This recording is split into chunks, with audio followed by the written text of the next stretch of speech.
এ বাড়ি যাওয়া যাবে না, ও বাড়ি যাওয়া যাবে না, আমার ভাই অত নেই, কেউ শ্রাদ্ধ বাড়ি খেতে চায় না, আমার বাপু নেমন্তন্ন হলেই হলো। তা আজকে ছিল শ্রাদ্ধ বাড়ির নেমন্তন্ন, আমি মেয়ে আর বড়দা চলে গেছিলাম। তোমরা দেখতেই পাচ্ছ যে বসে পড়েছি সিট নিয়ে। আর প্রথমেই জলের জগ, লবণের কৌটো, হাত ধোয়ার পাত্র, থালা, গ্লাস, টিস্যু পড়ে গেল। তারপরে দেখছো ভাত, ভাত তো পড়লোই, আর শাক তো দেবেই শ্রাদ্ধ বাড়িতে, আর ঘি তো দেবেই। শাক দিয়ে ঘি দিয়ে খেয়ে নিলাম, খুব সুন্দর রান্না হয়েছিল, শাকটাও দারুণ হয়েছিল। আর শুক্তোটা বেশ অমৃত, ডবল ডবল শুক্তো নিয়ে নিয়েছিলাম। তারপর আলুর চিপস দিতে না দিতেই খেয়ে নিলাম। কে কে আমার মতো করো জানিও।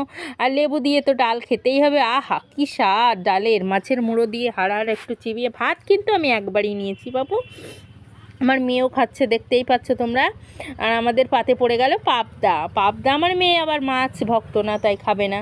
আমার থেকে একটু দিলাম ওকে, বললাম টেস্ট কর। পাবদা মাছের ঝালটা বেশি টেস্ট হয়েছিল। আর পড়েছিল কাতলা, আমার আবার লেজা না দিলে হয় না বাপু, লেজা খেতে বেশি ভালোবাসি, কাটা যতই হোক, ছোটোর থেকেই লেজা খেতে ভালোবাসি। আর মাছ দিয়ে তো একটু চাটনি খেতেই হবে, ভীষণ ভালো লাগে। চাটনিটাও ব্যাপক হয়েছিল, আর পাঁপড় দিয়েও একটু খেয়ে নিলাম।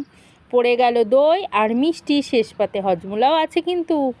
আর হচ্ছে দইটা একটু মানে অল্প খেয়েছিলাম, আর মিষ্টিটা আমি খাইনি, আর হজমোলাটা